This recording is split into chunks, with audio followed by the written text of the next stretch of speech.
दिल्ली की मुख्यमंत्री आतिशी का एक्सक्लूसिव इंटरव्यू जिसमें उन्होंने राजधानी में जारी प्रदूषण पर खुलकर बात की। आज से करीब 9 साल पहले 25 जनवरी 2015 को दिल्ली की धुंध को चीरते हुए एयरफोर्स 1 दिल्ली में लैंड किया। उसमें अमेरिका के राष्ट्रपति बराक ओबामा सवार थे। वो 3 दिन यहां रुके।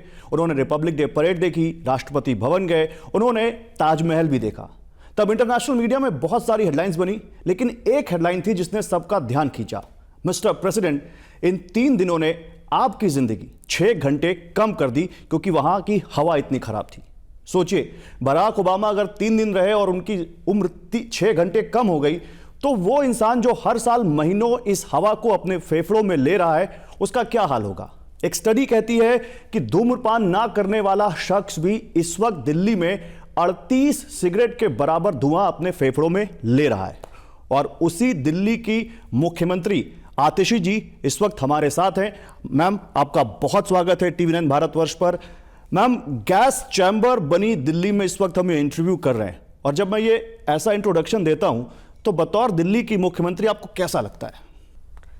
देखिए, सबसे पहले तो मैं ये कहूँगी कि मैं व्यक्तिगत तौर पे भी बहुत परेशान हूँ। मैं इसलिए परेशान हूँ क्योंकि एक पब्लिक रिप्रेजेंटेटिव होने के नाते लोग मुझे कॉल करते हैं, किसी के पेरेंट्स बीमार हैं, बुजुर्ग लोग हैं, सेहत की दिक्कत हो रही है, सांस लेने में दिक्कत हो रही है, बच्चे हैं, छोटे छोटे बच्चे हैं जिनको स्टेरॉइड्स की ज़रूरत है, इन्हेलर की ज़रूरत है। लेकिन मुझे ये लगता है कि गैस चेम्बर से दिल्ली नहीं है।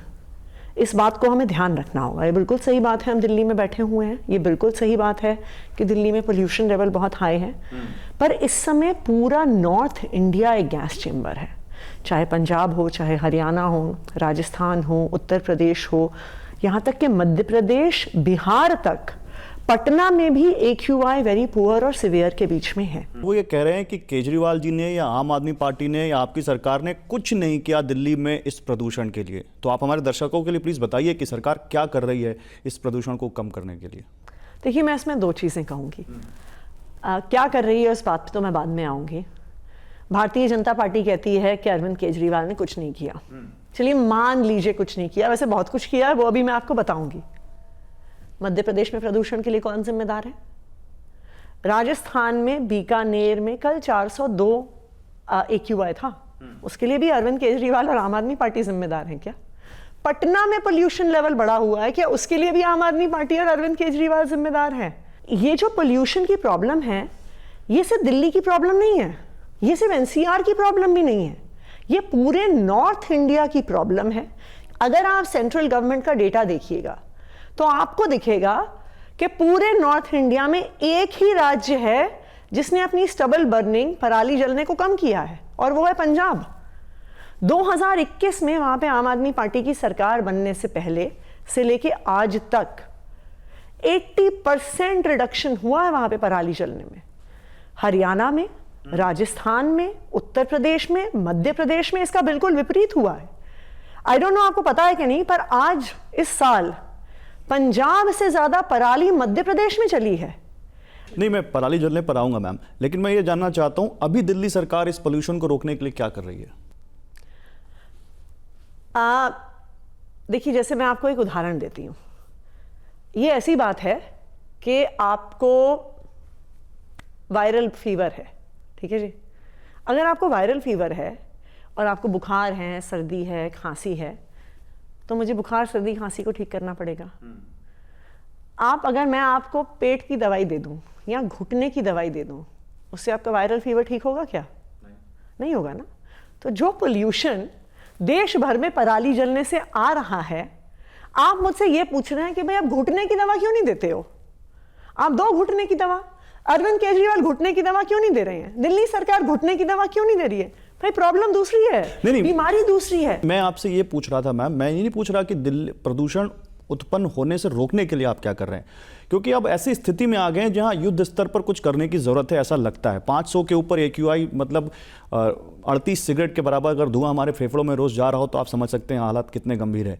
तो ये जल्दी से जल्दी कम हो, ये धुंध छठे, इसके लिए हम, आपकी सरकार क्या कर रहे हैं? अगर हमें इस समस्या को आने वाले सालों में रोकना है तो केंद्र की सरकार को कुछ तो करना पड़ेगा। ये कहां तक जायज है, ये कहां तक जायज है कि हम हर साल 1 महीने को कहे कि जी स्कूल बंद कर दो, कॉलेज बंद कर दो, घर से बाहर मत निकलो।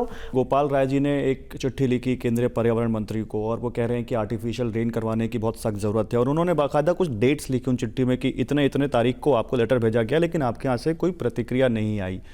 तो क्या ये मामला कहाँ अटका हुआ है, आखिर क्यों नहीं हो पा रहा है, इस पर बढ़ क्यों नहीं पा रही हैं दोनों सरकारें? देखिए, दिल्ली में कुछ लोकल सोर्सेज ऑफ पोल्यूशन है और कुछ पोल्यूशन बाहर से आ रहा है। दिल्ली सरकार क्या कर सकती है? दिल्ली सरकार इन लोकल सोर्सेज ऑफ पोल्यूशन पे काम कर सकती है, और हमने किया भी है। आज दुनिया में second largest fleet of EV buses Delhi में है। हमने सारे पोल्यूटिंग फ्यूल्स को खत्म कर दिया है और दिल्ली की सारी बसेस की फ्लीट ईवी में शिफ्ट हो रही है। दिल्ली दुनिया में नंबर 1 पे आ जाएगी अपनी ईवी बसेस की फ्लीट साइज में। आज दिल्ली में सारी गाड़ियां रजिस्टर होने वालों में से 10 से 12% गाड़ियां इलेक्ट्रिक हैं। मुझे लगता है देश क्या, दुनिया के ही कुछ ही शहरों में ऐसा आंकड़ा होगा। दिल्ली का पोल्यूशन रोकने के लिए हमने थर्मल पावर प्लांट्स दिल्ली में 2 थे, एक राजघाट में था, एक बदरपुर में था, दोनों बंद कर दिए गए। दिल्ली में जो सारी इंडस्ट्रीज हैं उनको पीएनजी पे शिफ्ट किया जा रहा है, which is a non polluting fuel. Delhi के आसपास अगर आप एक 2 किलोमीटर का कंसेंट्रिक सर्कल बनाइएगा, यूपी में और हरियाणा में दिल्ली के बॉर्डर्स पे 3,500 ईंट के भट्टे हैं।